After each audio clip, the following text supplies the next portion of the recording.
Hello, everyone, and welcome to today's webinar on getting ready for Canadian Patient Safety Week, Moving to Action.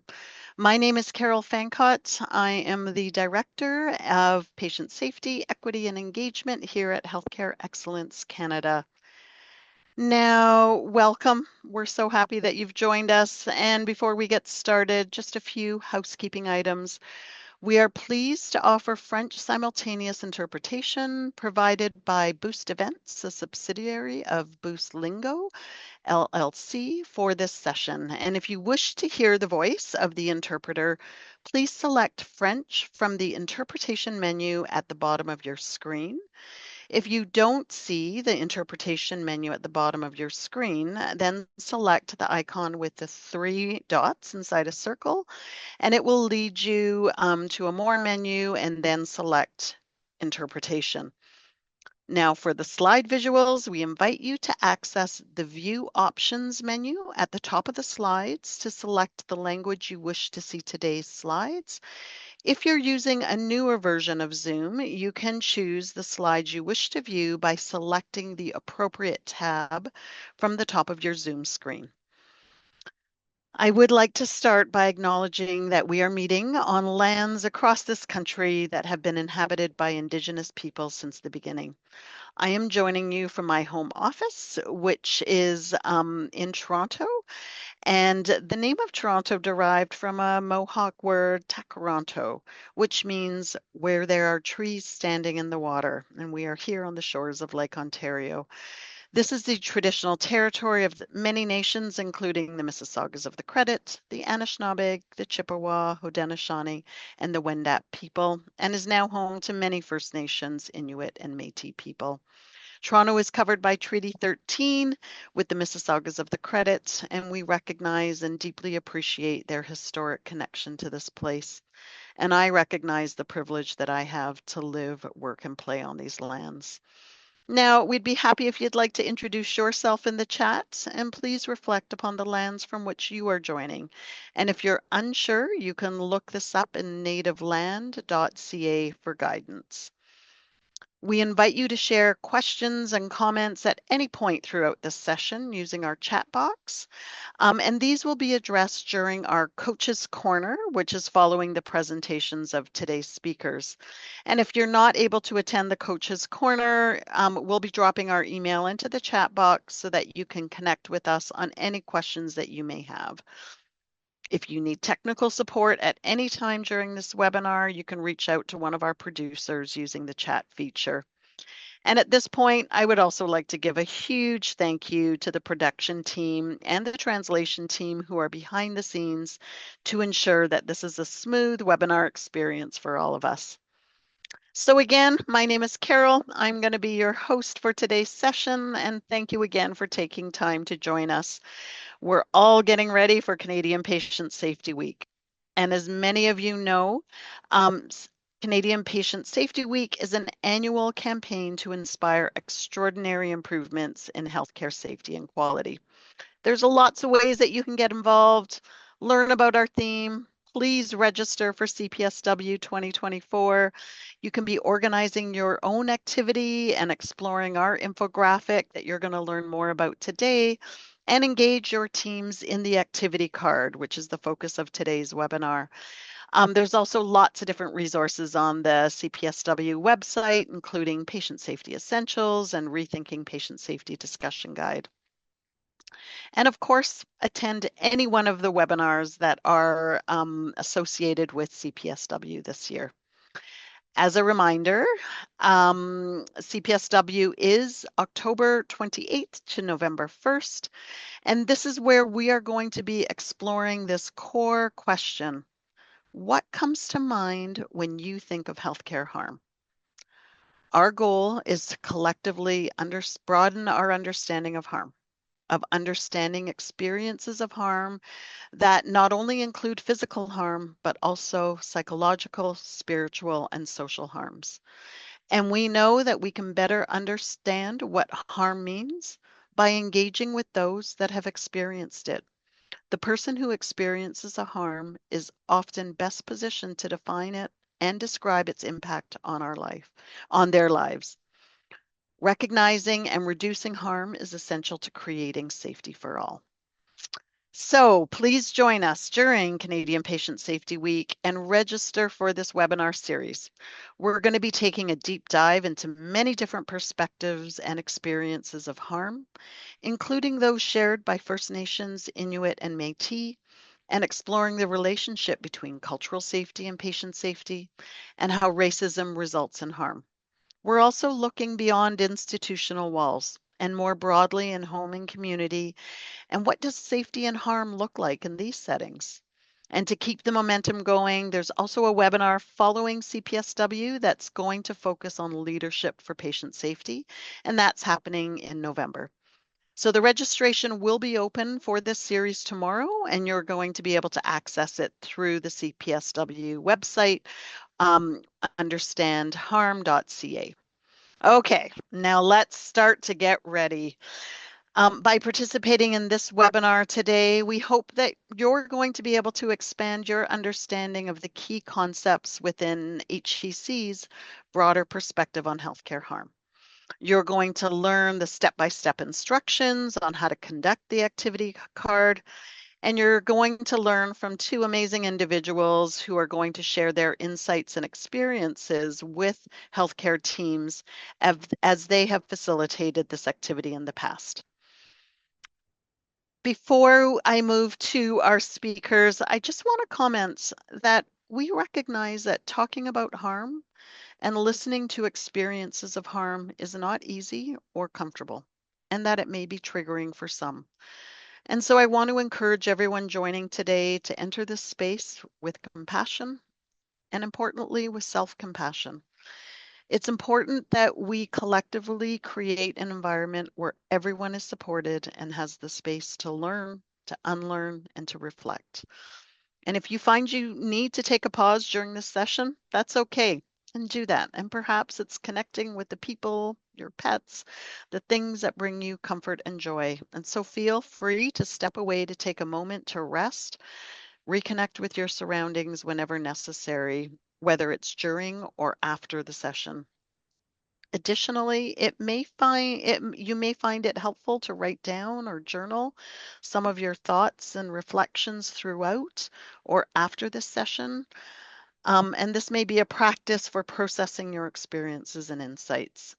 We are posting links to mental health resources if you feel the need for additional support during or after this webinar. So now, it is my pleasure to introduce our first two speakers. Melissa Sheldrick is a patient partner with Patients for Patient Safety Canada. She is a trained educator and has been working with families for more than 20 years. As an active member of Patients for Patient Safety Canada, she advocates for patient safety and, more specifically, medication safety across the country and internationally. And MacLaurin is a senior program lead with the Patient Safety, Equity and Engagement team at Healthcare Excellence Canada. She brings decades of experience and deep expertise in patient safety and has led programming related to safety, such as Safer Healthcare Now, Measurement and Monitoring for Safety, and most recently, Healthcare Excellence Canada's Action Series for Safety Conversations and Rethinking Patient Safety. Welcome to you both, Melissa and Anne, and over to you.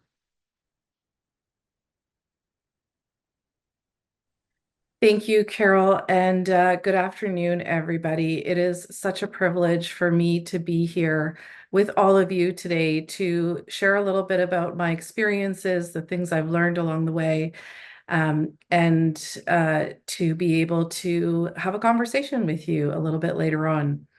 So over the past couple of years, I've had the pleasure of working with teams from across this beautiful country as a coach for HEC's Safety Conversation Action Series. And this series set out to encourage people who participate in healthcare, whether they're patients and families, healthcare providers, policymakers, system designers, and more, to begin or to increase the conversations they were having with each other about safety in all its forms. We encouraged people to ask these three questions. Do you feel safe? What makes you feel unsafe? And how can care be safer? It was really important for teams to work towards expanding their view of what harm looks like in different environments and for different people, and to engage in a proactive approach to safety, which was a new way of thinking for many people. It was inspiring to see different teams move this understanding and learning forward. It required them to collaborate and work as a multidisciplinary team, including patients and families, to expand their knowledge and understanding. Overall, we're talking about a culture shift, building a culture of safety where learning is key and a proactive stance puts protections in place to keep patients, families, and staff safe. This is more than patient safety. It's staff safety as well. Physical, emotional, psychological, social, etc. Next slide, please.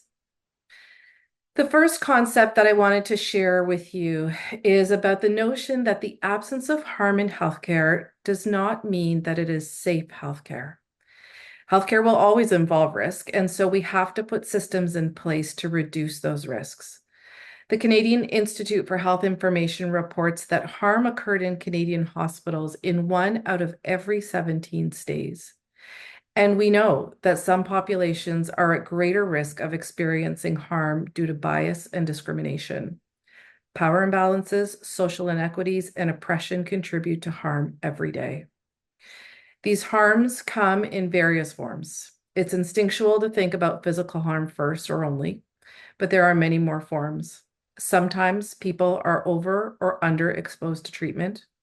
Maybe they've been racialized. Maybe they've received the wrong treatment, or maybe a delayed or wrong diagnosis. And there are many more examples. These cause damaging psychological impacts to patients, families, and staff members. World Patient Safety Day is coming up next week on September 17th, and this year's theme is improving diagnosis for patient safety, highlighting the critical need for correct and timely diagnosis. There are far too many stories of tragedy when diagnosis is incorrect, is missed, or is delayed. So, how do we determine if care is safe or just lucky in our environments? It calls for engagement and collaboration as key factors in this learning process and underscores the whole point of the Safety Conversation Action Series. Communicating with people at different touch points in the system is the only way to truly figure this out. Bringing together multidisciplinary teams is the only path forward. Listen to this example of a close call. Mr. Ali, a 72-year-old patient recovering from hip surgery, was walking down the hospital hallway with a nurse assisting him. Unknown to the staff, a maintenance worker had left a power cord stretched across the hallway after repairing some equipment. As Mr. Ali approached, his foot caught on the cord, but luckily, the nurse was able to grab him just in time to prevent him from falling. Though no physical harm came to Mr. Ali, this close call revealed a serious safety hazard. If he had fallen, it could have resulted in a serious injury, especially given his recent surgery. The incident prompted the hospital to revise its maintenance policies, ensuring the areas were clear of obstacles and properly marked to avoid future risks. This is a prime example of how multiple departments can come together to proactively prevent harm. Mr. Ali was lucky that the nurse was there to support him when he tripped. If that layer of safety was missing, he could have suffered harm, physical harm to his hip and potentially other parts of his body, but also emotional harm. Imagine the frustration and the anger that would be caused to him if he had fallen and re-injured himself. Here he is working hard to recover, and this kind of incident occurred. This was probably not even an error per se. The maintenance department may have had a reason for leaving the cord there and could not anticipate what might have happened. To resolve the problem, more stakeholders were engaged to find a solution to improve policies and procedures and to take that proactive stance of preventative measures. I think it's important that we identify lucky care. It's not safe care, and there's potential for so much harm. The next slide. To further illustrate the concept of safe versus lucky, I would like to introduce you to Scarlett, the 7-year-old Weimaraner who I am lucky to call mine. We say that Scarlett is part cat because she has 9 lives, or at least she thinks she does. She can be very naughty and she gets into all kinds of trouble, mostly eating things like dark chocolate or medication, avocados, and the list goes on and on. But this story that I have for you today is about her need to be with her chosen human, whoever that is, on any given day. This one particular Saturday afternoon, my husband and I took her for a walk. We have a field nearby with a main street adjacent to it, and she will often run leash free with no issues. On this day, we played in the field, and then my husband was going to walk across the road to the plaza, and Scarlett and I were going to head home. I put her back on her leash, and we went our separate ways. About halfway through the field, I let her off her leash again, and she was fine until she noticed that my husband wasn't there. She took off the other way, running like a racehorse. I was running behind her, calling her, but she was solely focused on finding my husband, and she knew exactly which direction to go. By the time I got through the field to the main street, I saw that she had caught up to him, and he was bringing her back, holding her by the collar because I had the leash. At that moment, the fear washed over me. The road had 6 lanes of traffic, and it intersects with a 4-lane road in the middle of a busy Saturday afternoon. Somehow, she managed to make it across safely, or luckily. The amount of traffic was astounding. Roads and drivers have a significant amount of safety systems in place. There are seatbelts in cars, the understanding that a red light means stop, advanced green lights to make traffic flow better, pedestrians have their own signal, etc., etc. But despite those safety systems being in place, Scarlett wasn't aware of any of them and didn't pay attention to any of them. She was singularly focused on crossing. She did get across safely, but she was not safe. She was 100% lucky. Next slide, please. With all the teams that I worked with through the Action series and in the other work that I do, one thing rises above the rest. Healthcare workers go above and beyond for their patients and families. It never ceases to amaze me that in the busyness of days, there are people and teams who engage in quality improvement and constant learning to find ways to support the people they treat and to keep them safe. For those of you on the webinar today who are healthcare workers, we see you and we see the amazing work you do for us, and we thank you. Thank you for doing your best to keep us safe in the care that we receive. So with that, I will turn it over to Anne. Thank you so much, Melissa, for your thoughtful words and the great introduction that you just gave us to some of those critical safety concepts that we have been promoting at Healthcare Excellence Canada. Recognizing and reducing healthcare harm matters to those receiving and delivering care in any setting. As part of championing rethinking patient safety, we are encouraging everyone to broaden their understanding of healthcare harm as an important step in delivering safer care for all. On the screen, you'll see our Rethinking Patient Safety discussion guide, which was released this time last year as part of our Canadian Patient Safety Week. And it was developed because despite 20 years of effort to improve patient safety, we have not been as successful as we had hoped. Our discussion guide is centered around a key statement, and that statement is, everyone contributes to patient safety. Together, we must learn and act to create safer care and reduce all forms of healthcare harm. If you haven't done so already, I really encourage you to go in and download your own copy and become familiar with the content. We encourage you to use the discussion questions to help guide your safety conversations.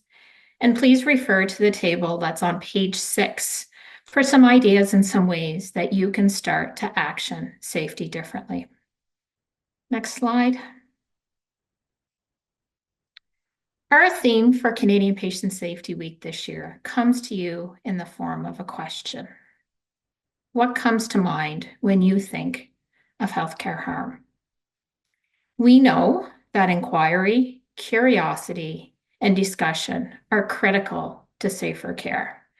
And we are hoping through this campaign that you join us on our journey of exploring and understanding healthcare harm together. On the screen, you'll see an infographic that we have created to help us broaden our understanding.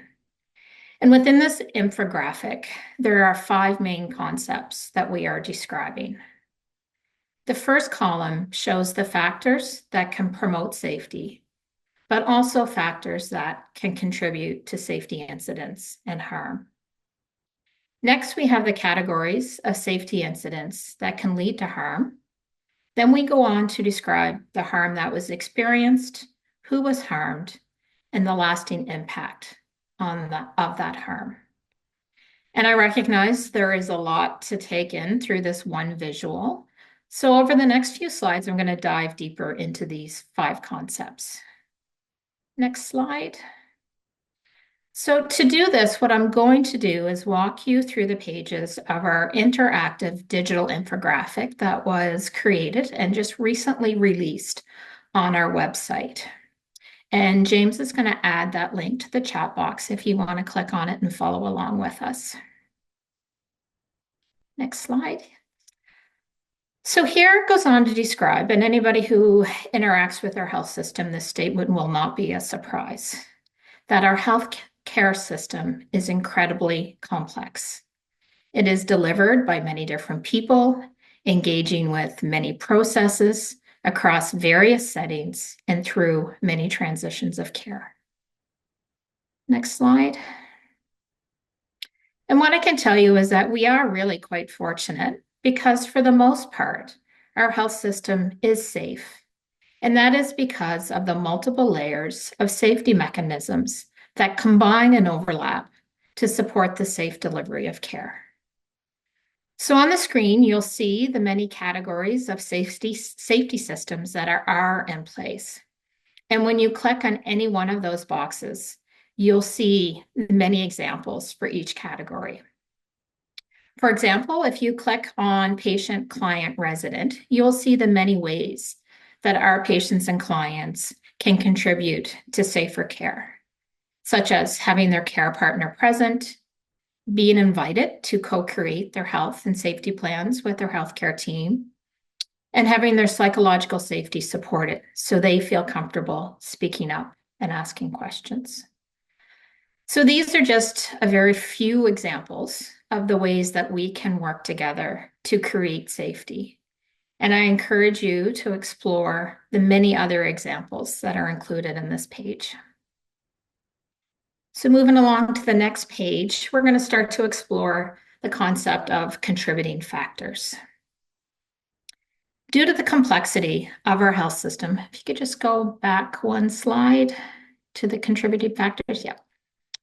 Due to the complexity of our health system, we know that there are many risks associated with delivering and receiving care.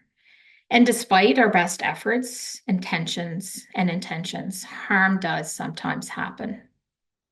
And when that harm happens, we often discover that the mechanisms that help to promote safe care, they were either missing or became weakened and contributed to things going wrong. Those working in the patient safety space will know that these contributing factors are often interrelated, complex, and rarely the result of a single issue. And we know that exploring and understanding these factors is really essential for learning and improving. So just like the previous page, each of these boxes are broad categories of contributing factors. And when you click on the box, you'll be provided with a list of examples, such as overly complicated and unclear policies, inadequate staffing, lack of equipment and supplies, cultural and language barriers, racism, and discrimination. And much of our energy and effort in the patient safety space has focused on investigating and uncovering contributing factors following a safety incident. And while this remains critically important, part of rethinking patient safety is really about encouraging everyone to look upstream and find ways to explore, learn, and act before harm occurs. So to Melissa's story, relying more on safety features than on being lucky. Moving along on the infographic, we'll then take you to the categories of safety incidents. And so when things go wrong, that's generally when safety incidents occurs.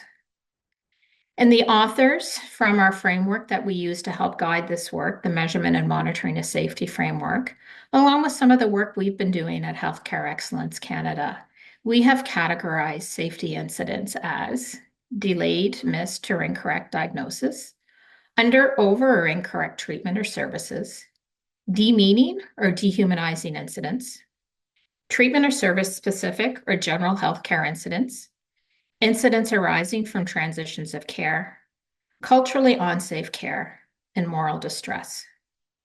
So similar to the other pages, when you click on any of these boxes, you will be provided with examples of incidents from each category. So moving on to the next slide. So what we do know is safety incidents cause harm. And the harm experienced can be described as a physical, psychological, social, and or spiritual injury resulting from delivering or receiving healthcare. And one of the most important messages that I want you to take away from today's webinar is that the person who experiences harm is often best positioned to define it and describe its impact on their life. Rarely would a safety incident result in only one of these forms of harm. For example, if a client fell, the physical harm is often visible and quite easily communicated. However, without asking and listening, it would be impossible to uncover the psychological, social, or spiritual injury that was sustained as a result of the fall. We should never assume we know and understand the harm that was experienced and the impact that it is having on an individual or others within their circle. Instead, we should seek to understand through thoughtful dialogue and open and honest communication. Another important message I want to leave you with is that healthcare harm is not limited to those receiving care. Expanding our understanding of harm must include recognizing who can be harmed. Healthcare harm can be experienced by patients, residents, clients, and their care partners, clinical and non-clinical staff, and community members across all settings. So moving along to the last concept, we turn our attention to the impact of harm. We know the effects of healthcare harm can have a long-lasting and cascading impact, potentially triggering additional harm to the individual and their community. For example, a safety incident resulting in an extended length of time away from work can have a huge financial implications on an individual and their family. We also know that harm can erode an individual's or community's trust in the healthcare system, which may lead that person or those around them to delay any future care or treatment. Supporting those harmed by the healthcare system helps to restore trust and contributes to healing and building a path to safer care. As I've already mentioned, in our efforts to better understand harm, we should seek to learn from the perspectives of those who have experienced healthcare harm. So with that, I'm now going to turn it back to Melissa, who can share her reflections and experiences from the perspective of someone who has been harmed by our healthcare system. Thanks, Anne. In 2016, I lost my 8-year-old son, Andrew, to a preventable medication error. Andrew was an avid soccer player. He was a swimmer. He was a super caring kid, and he had a lot of friends. He suffered from a sleep disorder, and his daily medication called tryptophan, which you may know as that stuff that makes you sleepy after you eat chicken or turkey. It's an amino acid. This medication regulated his sleep cycles, and it was a game changer for us as a family. It really helped him. We had a pharmacy compound the medication into a liquid. because he was too small to swallow the tablets. And in March of 2016, we gave him his first dose from a new refilled bottle, and we tucked him into bed. He didn't wake in the morning, and we didn't know why. It took 4.5 months of not knowing what took the life of our healthy boy. We asked questions, we racked our brains, we worried about our daughter, and then we were told that it was due to a mistake that was made in the pharmacy. They mixed his liquid medication with a powerful muscle relaxant called baclofen instead of his tryptophan. I began to ask questions like how and why and what's next. I discovered there were no mandatory quality improvement programs for community pharmacies in Ontario, only Nova Scotia at that time. To me, something had to come from this. Safeguards had to be put in place to prevent this from ever happening to another family. Systems needed to be proactive as a preventative measure. Since then, these programs are spreading across the country. They aim to learn from the errors that are occurring to put those safety systems in place. But what if that program had been in place before Andrew's medication was dispensed? In the land of medication safety, there is a lot of retrospective analysis that is conducted. There was great learning that came from Andrew's case for multiple different stakeholders. And this is good, but I'm still without him. And don't get me wrong, there have been significant system changes that have occurred from the analysis of Andrew's case, and they will protect others. So how do we shift this into a proactive stance to ensure care is safe, to ensure those processes are safe? He had been lucky for all that time until he wasn't, because there were processes and procedures that were not being followed. The lab was not well organized, and safety procedures were not being followed. The staff that worked that night that his medication was mixed were not safe, nor were they lucky. Unfortunately, all of these contributing factors came to light after the harm. But what if the staff engaged in conversations about safety beforehand? What if they asked each other, "Do you feel safe at work? What would make you feel safer?" I'm almost certain that someone would have spoken up if they worked in an environment that supported a safety culture. This experience that I have been through gave me a great insight into the importance of a proactive stance and of a safety culture where people are not afraid to have sometimes difficult conversations, to identify pitfalls and hazards before they cause harm. The next slide, please. When safety incidents occur, harm is layered onto people. It impacts the victim and their community, the staff, and can spread widely to those who can relate in any way. When I think about the layers that affected us and our village, it was widespread. There was obvious physical harm to Andrew, but there was physical harm to us as well. When you are impacted by trauma and grief, you can't take care of yourself properly. There was financial harm to our family. My husband had to take unpaid time off of work. Every time I hear the word compound or tryptophan or baclofen, it strikes my psyche. I was with my family this past weekend, and my cousin said that the doctor told her she needed to pick up a compounded medication for my aunt, and she froze when the doctor told her that. Milestones and celebrations, dates and memories are constant reminders of our loss. There's harm to the pharmacy team who had no idea that this error had even happened until 4 months after the fact. They had their own harm journey to cope with. There's such an opportunity in many cases to look ahead and anticipate where those hazards are. I remember one team that we spoke to during the action series, and they told us that they would use an iPad to take photos of potential hazards that they came across in their clinic. And they use the photos to have those conversations with different stakeholders.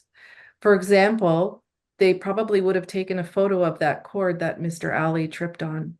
Facilities could have come to remove it before it was an issue. The only way to reduce preventable harm and to keep people safe is to look ahead and to see where the hazards are and what the potential for harm is. And then to have conversations with different people to determine the best next steps of how to address them. We can't count on lucky. We have to be committed to safety. Thanks. Over to you, Anne. Oh, thank you, Melissa, for sharing your experience. And I have to say, my most important learnings in the patient safety space have come through my partnerships with patients and care partners just like you. Thank you for all that you do to use your experience to help make care safer for all. As we reflect on our discussion, and I see the chat box is really active, we'd like to encourage you to turn your attention to our healthcare harm activity card that we created for Canadian Patient Safety Week. And it is really intended to help spark reflection and discussions that will hopefully inspire you to take some of those proactive actions that Melissa and I have been just talking about. So those instructions and the materials for conducting the activity are available for download, and James is going to add them to the chat box. And over the next few slides, I'm going to, and I know we're quickly running out of time, I'm going to try to go through these steps for how to conduct the activity. So first of all, I want to emphasize that there are many ways that you can conduct this activity. The instructions are just suggestions, and we invite you to modify and innovate to best suit your team and your setting. From my experience, I would suggest setting aside at least 20 to 30 minutes to do the activity. But if you don't have that much time, you can break the activity down into smaller pieces and do a little bit over a few days. In terms of the number of people to include, we know the richness of this activity comes from the conversations that arise through asking questions. So this activity is really intended to be done with a group of people. And with respect to who to include, I would suggest you invite anyone that you think will join you. Next slide. So some of the details of actually planning the activity. First and foremost, you're going to need to identify a facilitator. And the next thing you'll need to do is kind of determine the format for hosting the activity. For example, you could do this during a safety huddle, a team meeting, a lunch and learn, or maybe what we're hoping is that maybe you host a special activity as part of your Canadian Patient Safety Week celebrations. Next slide. So some of the tools that you'll need, one will be the harm infographic, and you can use either the poster or the digital version. And the other thing you will need are the safety incident cards printed and cut for sorting. And both of these are available on our website, or they can be purchased through our Canadian Patient Safety Week store, or I should say they can be ordered. They are free. Next slide. So when it comes to actually hosting the activity, we want to emphasize the role of the facilitator to really work towards creating that safe and non-judgmental space. It will be important to inform the participants that the topic being discussed may be sensitive and potentially triggering, just as Carol did and set us up for the conversation today. And you'll find within the instructions that we have included some resources for some trauma-informed practices, and also encourage you to look around within some local resources and supports that may be available within your network. Once you've prepared the room, the next step is to introduce participants to the importance of broadening their understanding of harm. And there's many ways that you can do this. And inside the we've offered some examples, but once again, pick something that's going to work for you and your team. The next step is then to start to review those 7 categories of safety incidents. And this is where you'll ask the participants to provide examples for each of those categories and to come up with examples that are reflected within the care that they deliver and they receive. And you'll also notice we have a card for other, recognizing that we're all on a journey and there's a huge possibility that there are other categories of safety incidents that we have not thought of. And so then the next step actually involves physically sorting the cards. And this is where we want you to start thinking about the types of incidents that get the most attention inside your work and what incidents are most often overlooked. So if you flip to the next slide, you'll see some images. And these are some photos I took from when I facilitated the activity. So you can see kind of how it progresses, where the cards are laid on the table and you're just randomly kind of talking about it and coming up with some examples and having that dialogue to then start to rank them from the one that's most paid attention to down to the one that's most overlooked. Next slide. So after you've completed sorting the cards, it is really important to take some time to discuss some of those steps that can be taken to broaden your understanding of harm and your organization's approach to safer care. We've also found that it's helpful to reflect on what you learned from the activity and to give some thought to how you may apply those learnings to your work. So with that and those few very high-level brief instructions, I'm now going to turn it back over to Carol.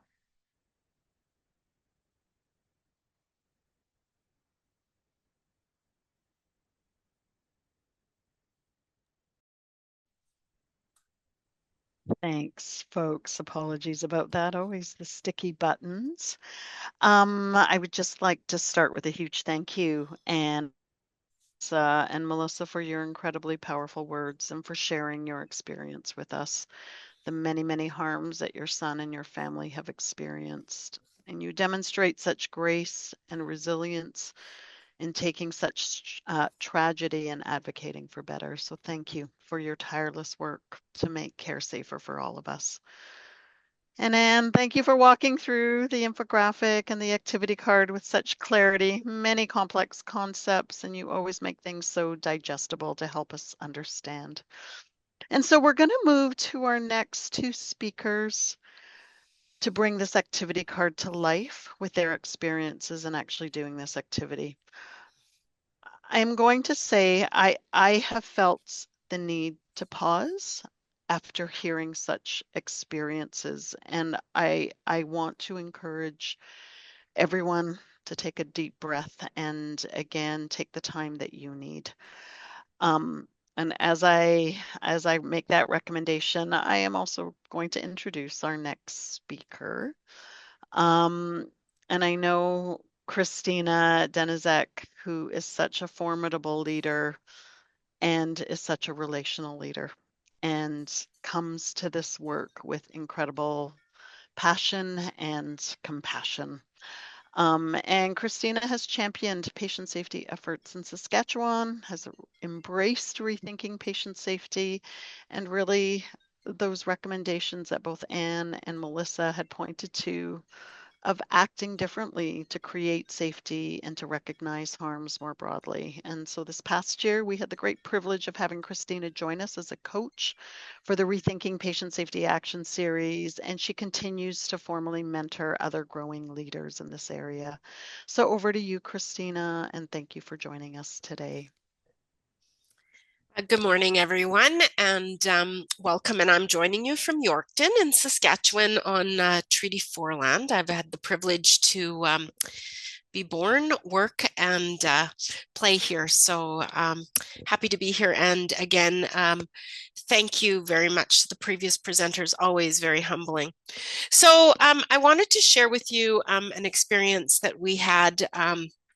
I bring you an experience from Yorkton and District Nursing Home, which was is a large nursing home in Yorkton, Saskatchewan. And in 2018 through 19, we had an opportunity to be part of a CPSI project on with the measurement and monitoring framework and be early adopters of the harm framework.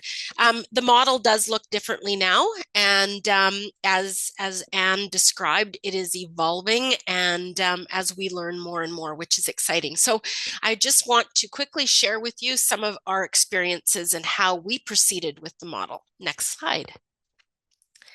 So, there's something I do not know, the knowing of which could change everything. And, this certainly was a good quote for us when we started doing deeper dives into harm. Next slide, please. So I just wanted to share with you, as I said, the model looks very different. We didn't have the cool little activity cards. We did the good old fashioned types of harm and put them up on the wall for everybody to see. And, I will say that, as you've heard, conversations about harm are very difficult. People shy away from them. They're not intuitive. They're uncomfortable. And while starting needs some thought, I would also give advice and don't overthink of it. Think it.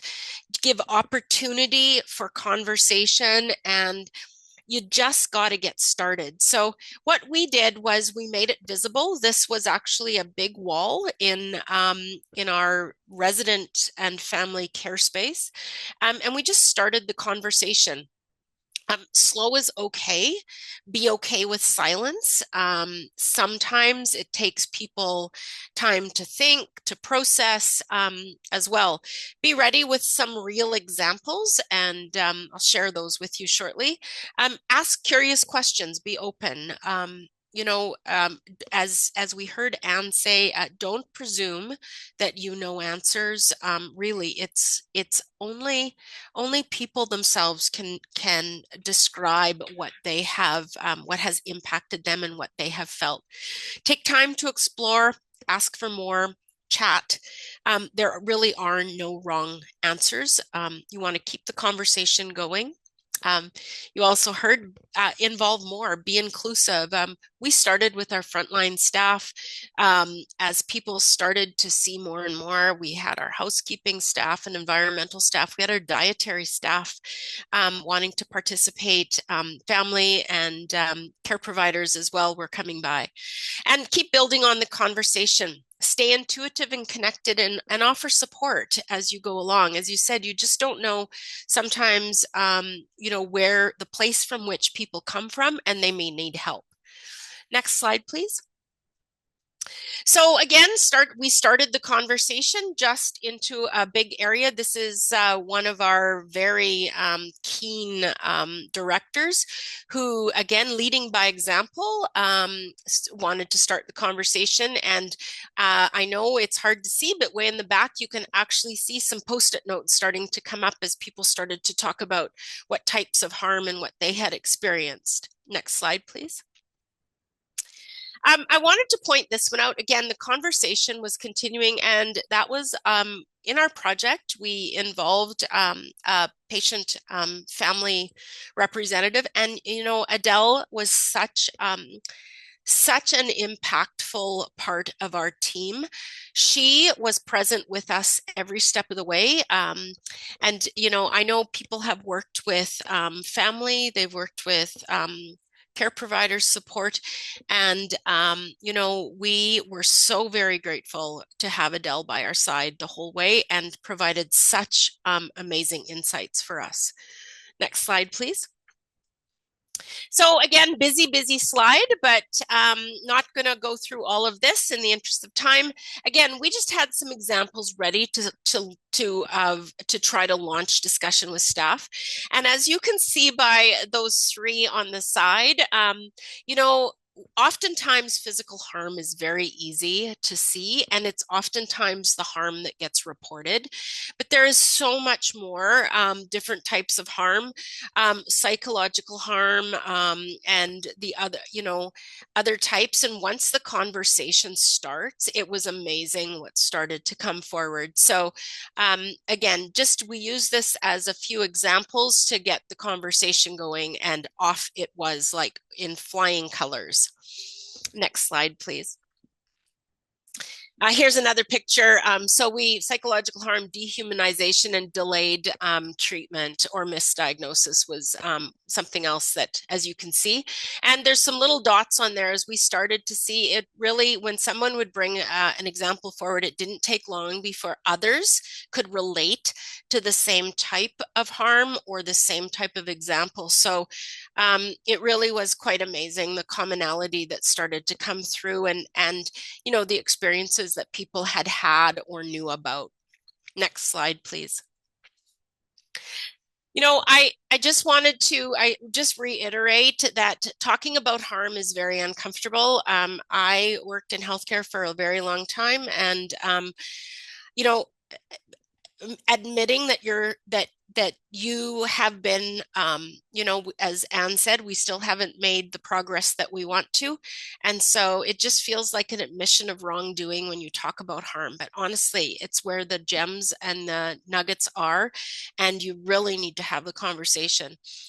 Work life is very busy, fast paced. I know on all of our services and programs, long-term care, there's never any time to kind of take a breath, it seems. But, we have to take the time or make the time to have the conversation and the discussion.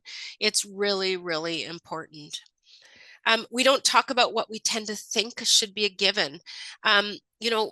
When do we sit and talk about safety? And so, because we just think it should be there, but it isn't oftentimes. And so you have to start having that conversation. I often think about harm and safety as when you're in a car. Harm is often looking out the rear view mirror. It's important that we do that as we're driving, but we really need to be looking forward, is where we spend most of the time when we're driving, and our eyes on the front. And, we should be looking for that safety and ensuring we have that presence all the time.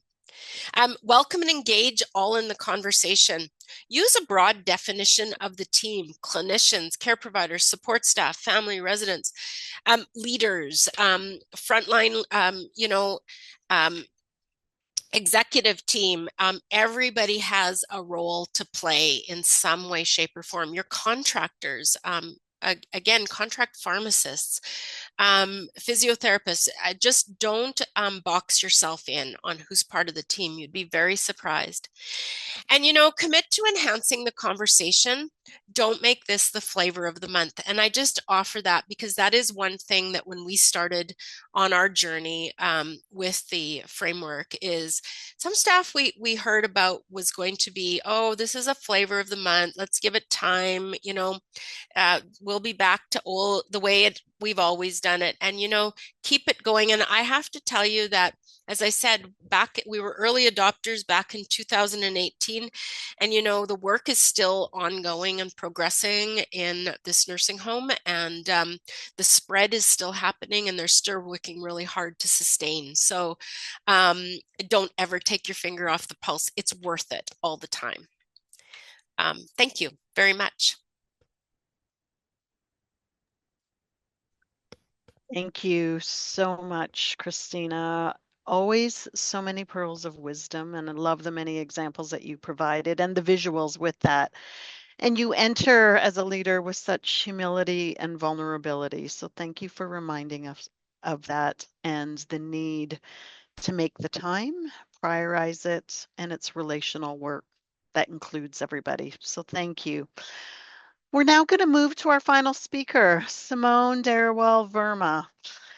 And Symone and her team were part of our recent action series following last year's Canadian Patient Safety Week, and they did some incredible work for rethinking patient safety and engaging staff across Covenant Health to broaden their understanding of harm.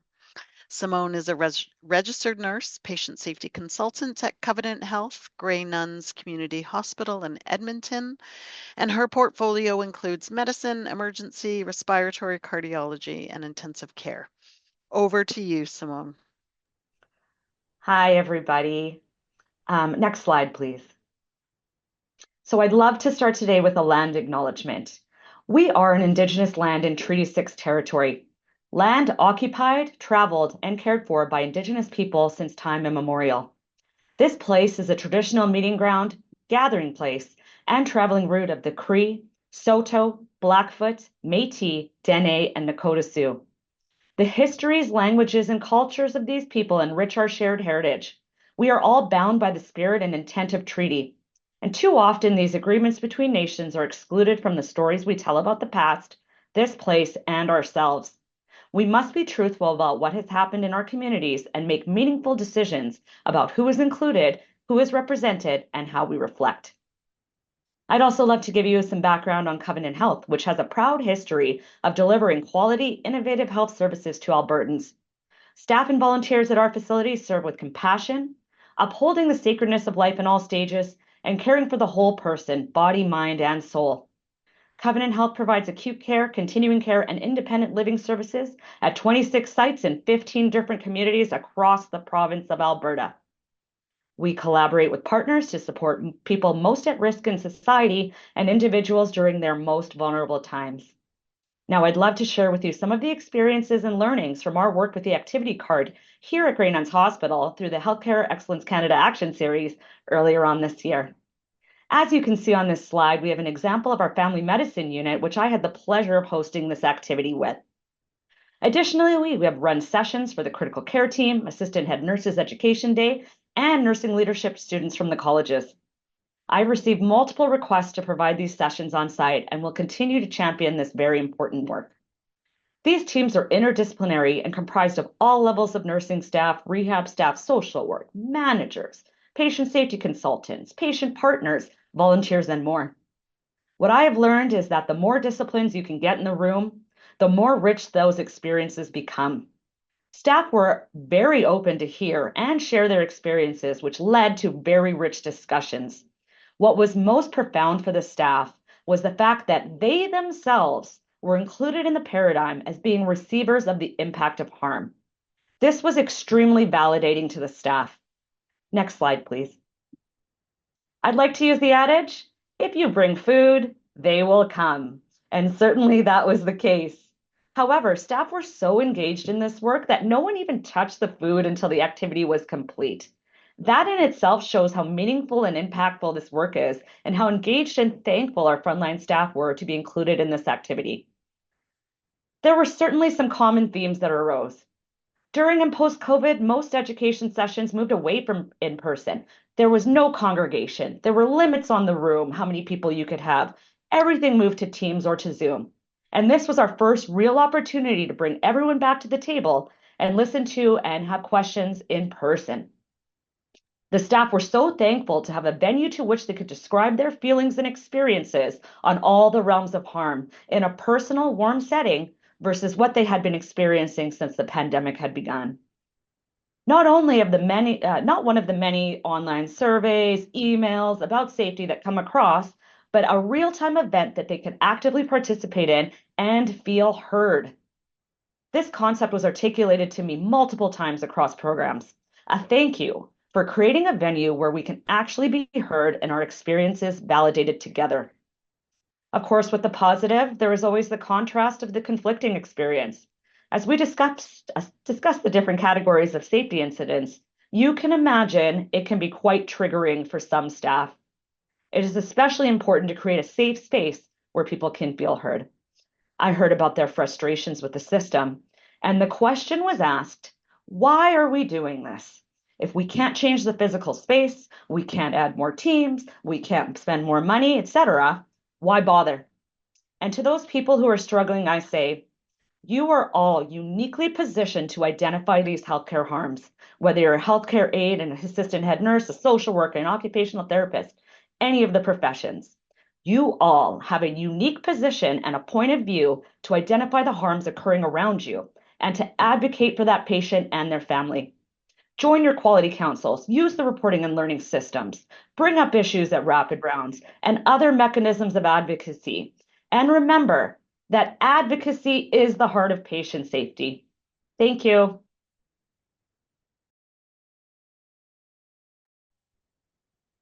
Thank you so much, Symone, for so many great insights. And clearly you have been spreading this work across Covenant Health. So thank you.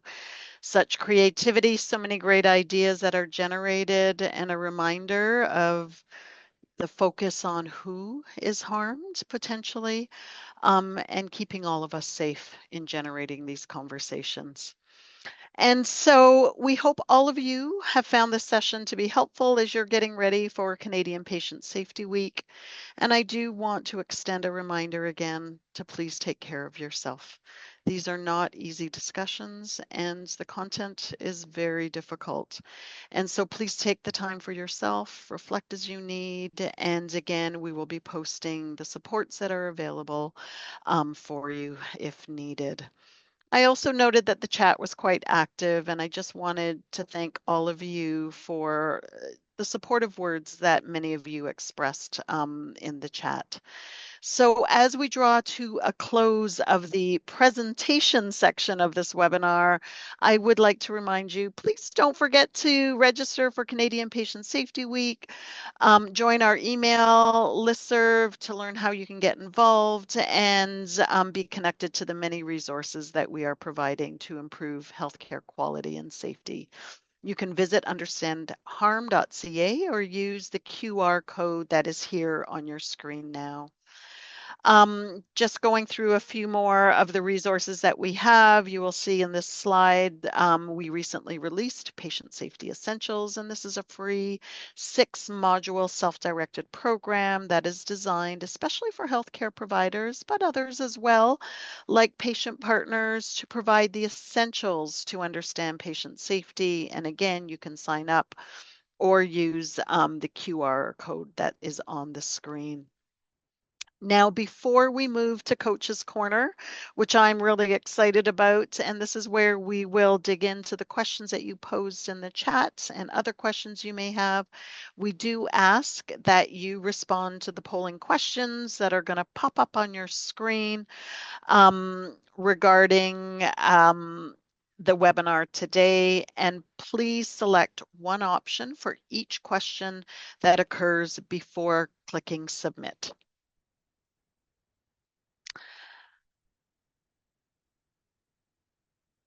And I'm just going to give a moment there so that you're able to respond to the questions at hand.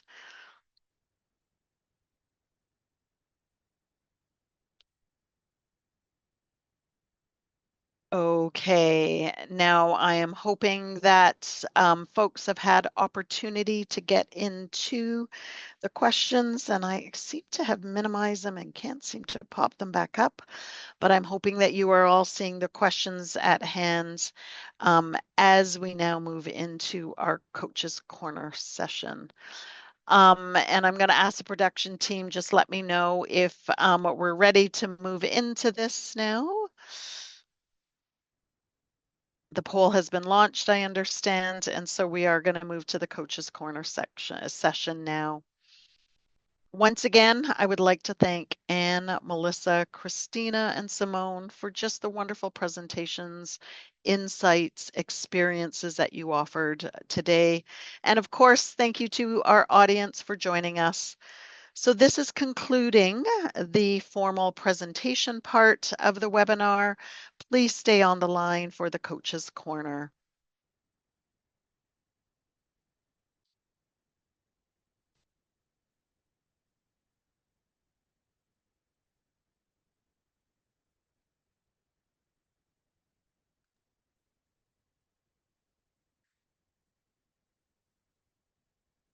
Looks like So, there's some issues with the poll, so maybe our tech team in the background during Coach's Corner can work in that and get it reposted before we end for our Coach's Corner.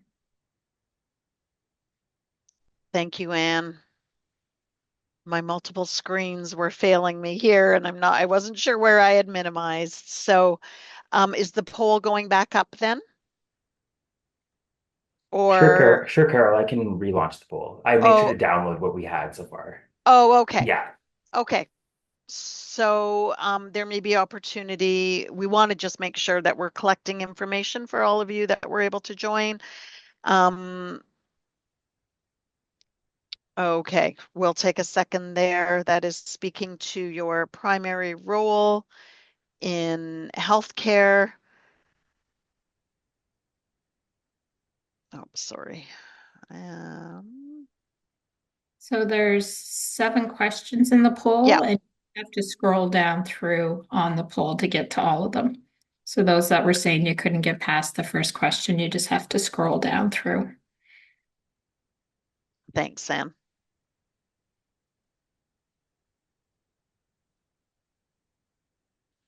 We will give 1 minute to close and then close the poll, and we're moving into Coach's Corner.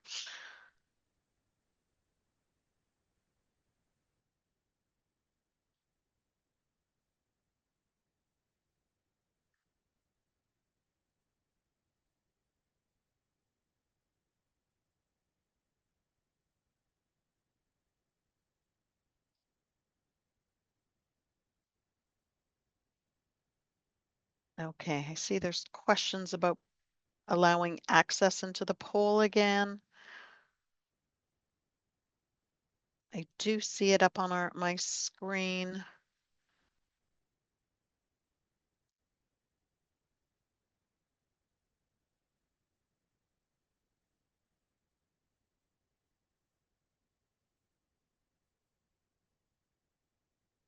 Okay. Just looking at tech support. Okay.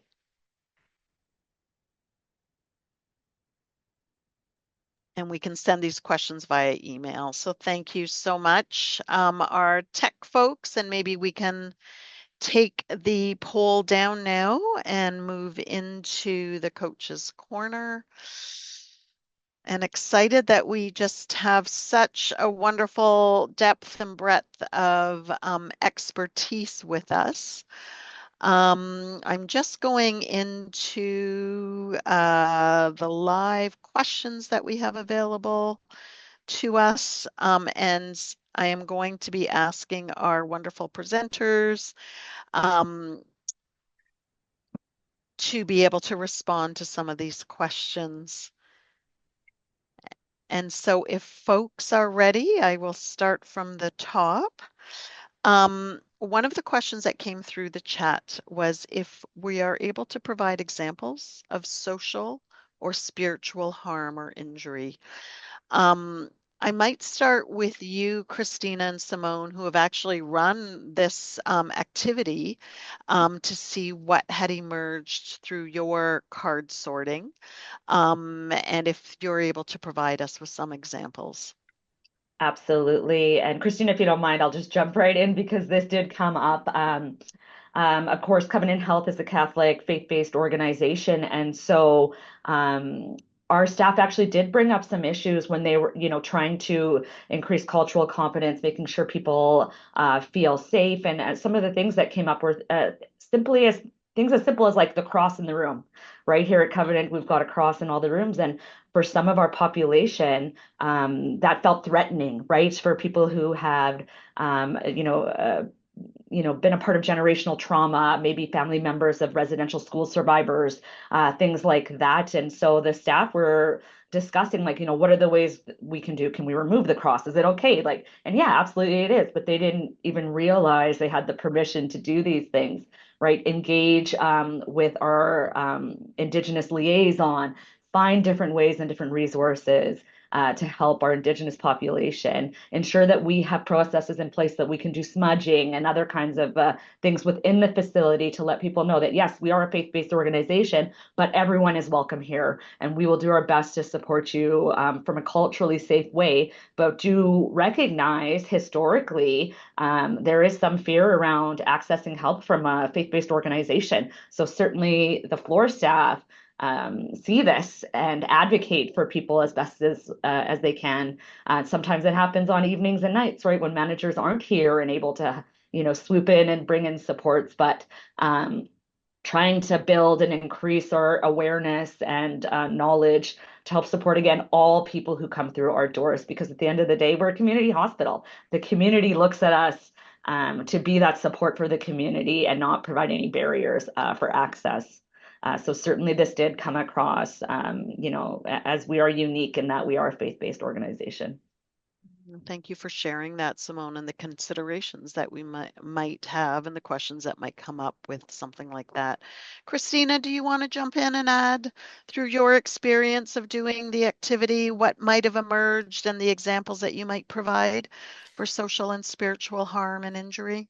Sure. I think what we saw in the, like I said, we were early adopters of the model, was we found a lot of things come through in the psychological harm category for us. And, it was things like, interestingly enough, like even just staff, and we had the conversation with both staff about harm to staff as well as residents and to family members. Things such as feeling bullied in the workplace, maybe not feeling included. You have groups of staff that have worked for a very long time together and new members who come on board not feeling included or as inclusive as what they would want to be. And again, spiritual, Symone, talked a little bit about that, not recognizing what is culturally respectful to various individuals and groups. And a lot of some of that I think also comes from just not knowing, and but doing what we can to educate and to be inclusive and to be respectful, and again, ask open-ended questions, and to really, when it's brought up to you, it's real for them, and to really take keen interest in trying to understand that. Thanks, Christina.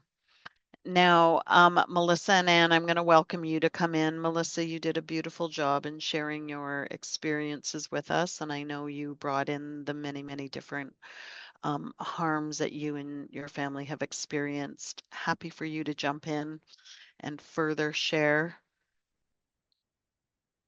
Yeah, I mean, harm is a very subjective topic, and what can seem like, you know, if I'm thinking about levels of harm, it might seem like it's small to somebody, but to the person who has experienced, it's not.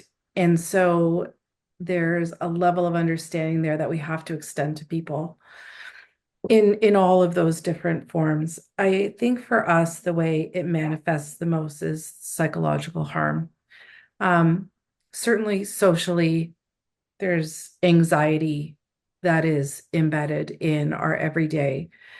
Um, so it's really these day-to-day, seemingly mundane things that we do where it can crop up.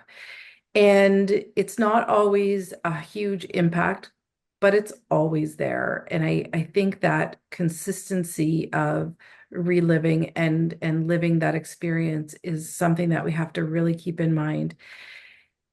And not just, and I just want to be clear that this is not just about patients and families who experience the harm, but also, staff who experience harm as well by virtue of making a mistake or being part of an incident, whatever it might be, that this is, these concepts apply to everybody.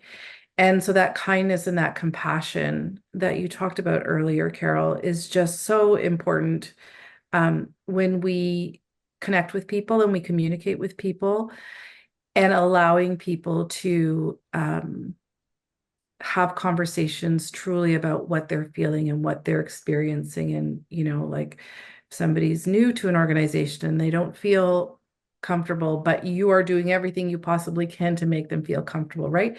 You just don't know what it's like to be in their shoes. So this is a really great and important conversation. Thank you. Melissa, thank you again for reiterating the need to engage with people, and the understanding of harm is best understood by the person that experienced it. And it's not for us to judge or to minimize, and the importance of engaging in those kinds of conversations. So thank you for that. Anne, as the architect of the infographic, is there more that you would like to add about social and spiritual harms and examples? I know there are some that are listed within the infographic.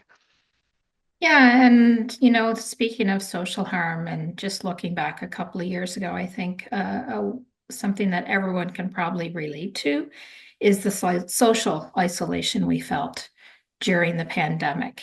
And then to compound that, for people that were actually receiving healthcare at the time in the isolation that they felt due to the restrictions on having a care partner with them. So when I hear of social harm, that's what comes to mind for me, the social isolation I felt, and hearing the experiences of some of my friends and family members who were receiving care during that time. So, and I know, Carol, you worked very closely on the Essential Together program here. So it definitely was a common theme that we worked really hard to overcome.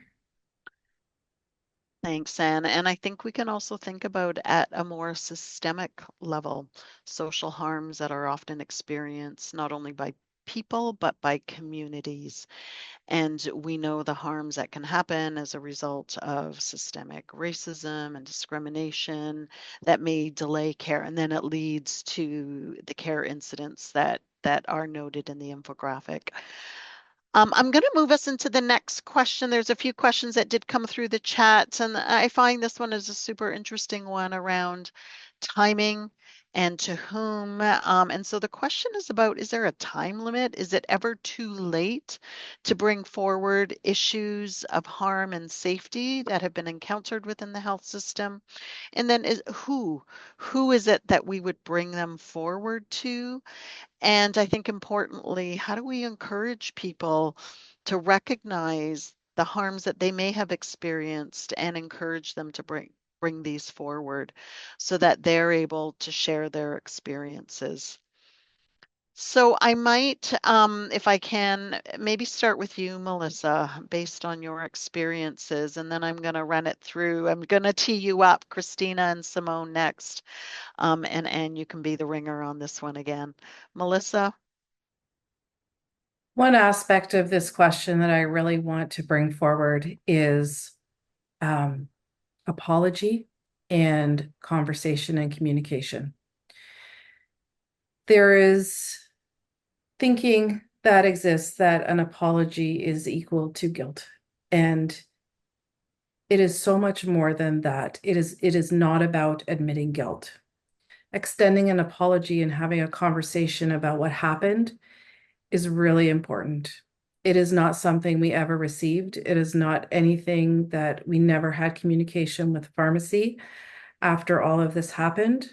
And I know that today, 8.5 years later, if they came to me and said, "We're so sorry for what happened," it would mean the world to me.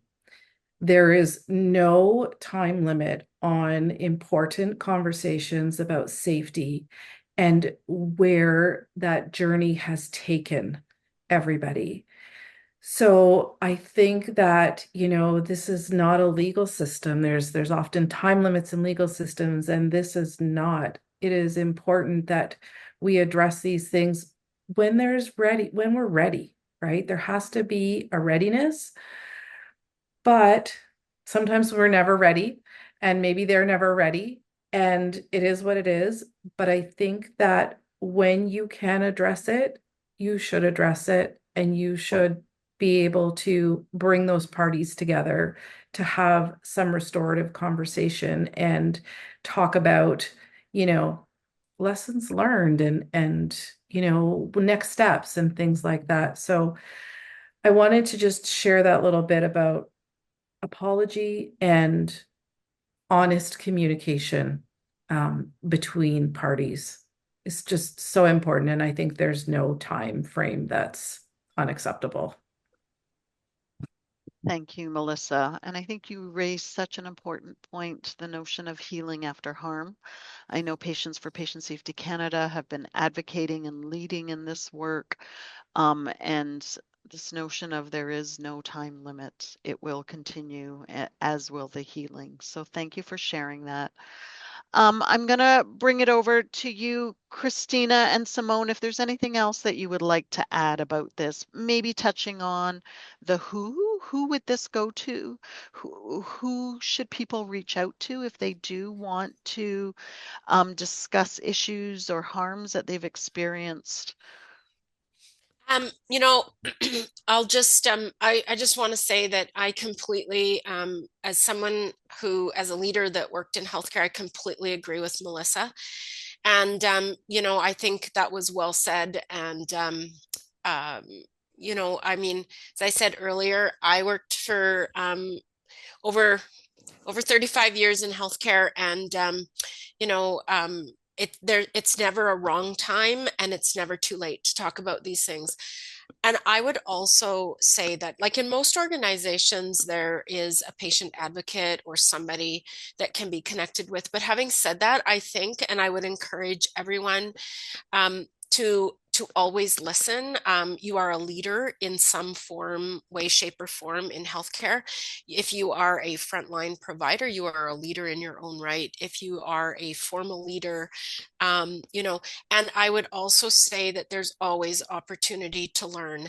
And even when you think that you have heard it all and seen and maybe had the discussion about an incident or something, honestly, oftentimes more can come out.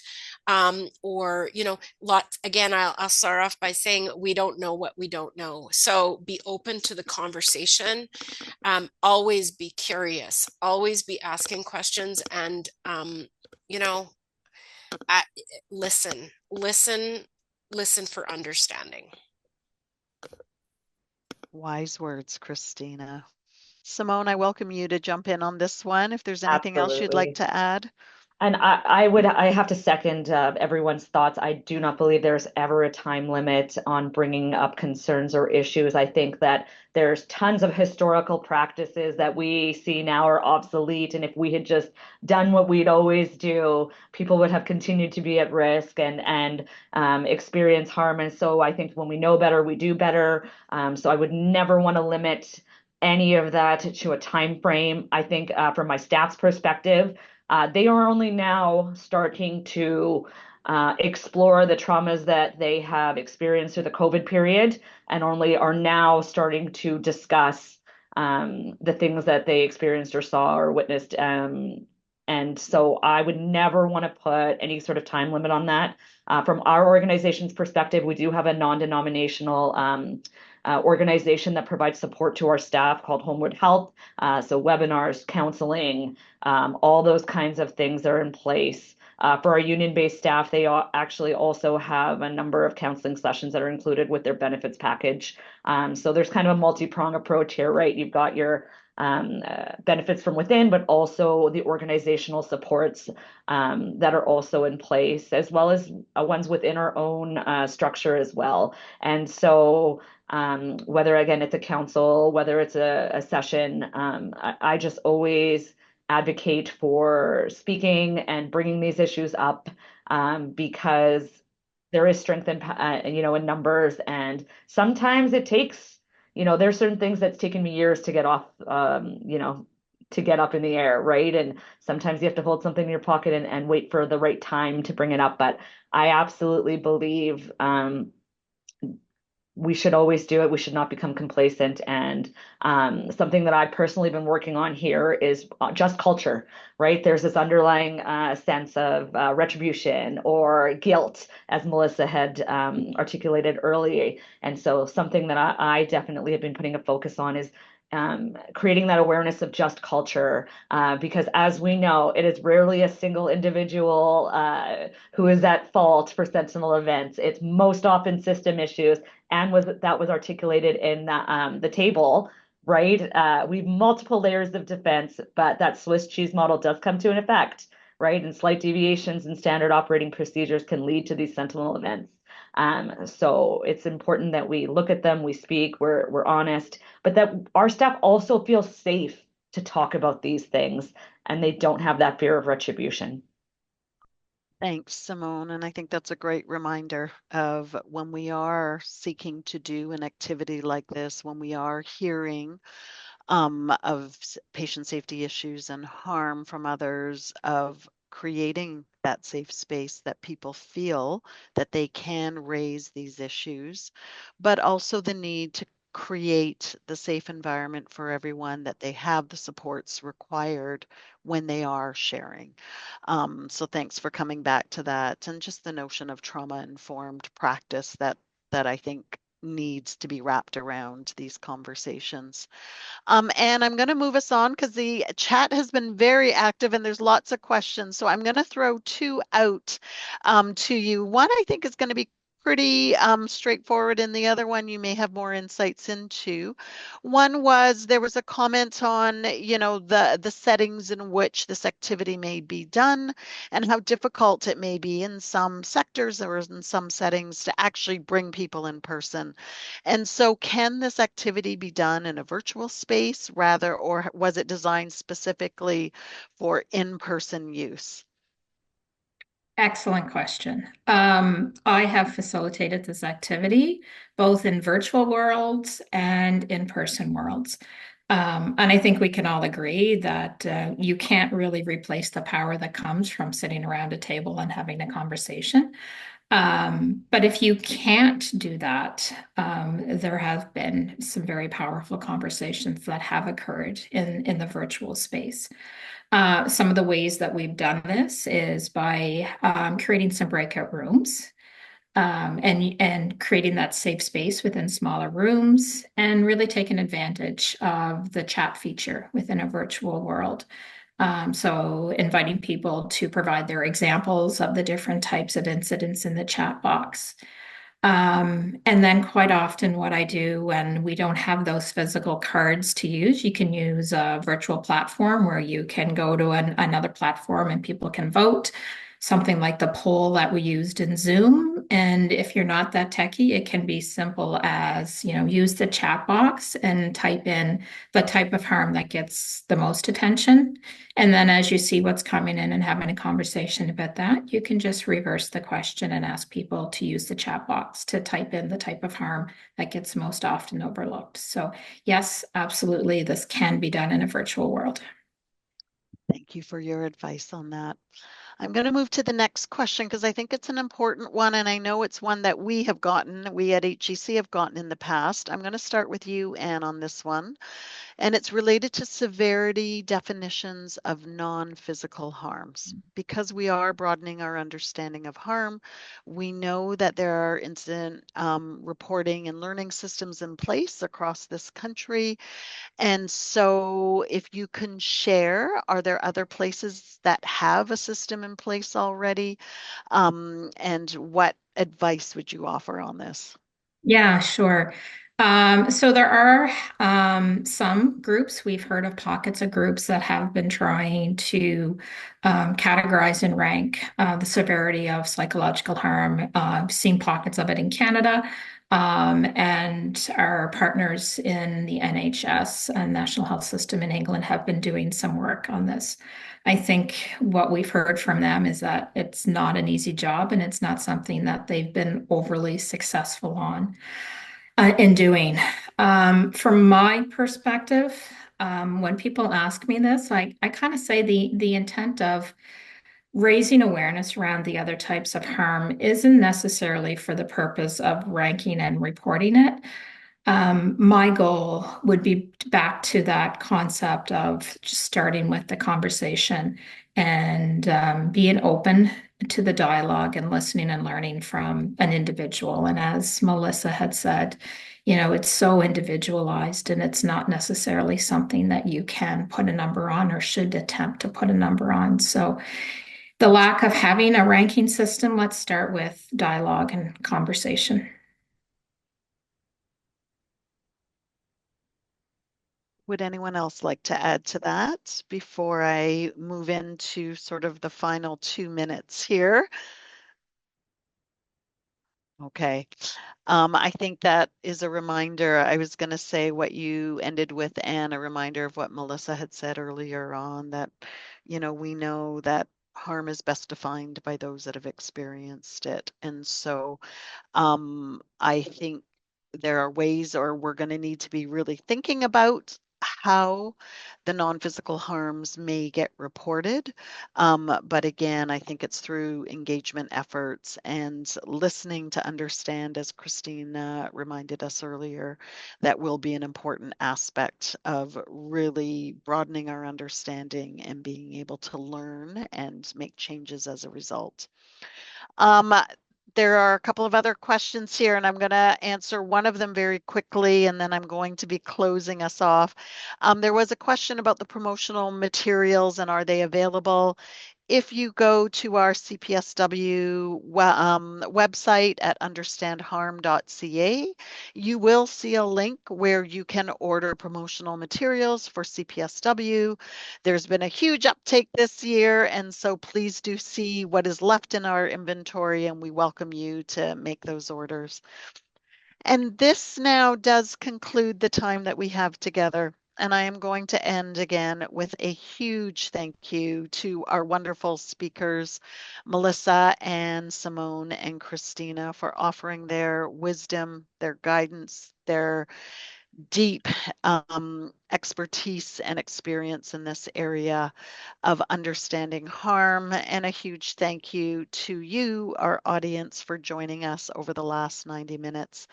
And a last shout out to our production team and our translation team who always make it happen for us and are able to bring us together to listen, to learn together. And with that, I will conclude today's webinar. Thank you so much, and we look forward to seeing you through Canadian Patient Safety Week. Let's go off and get started together. Thanks again.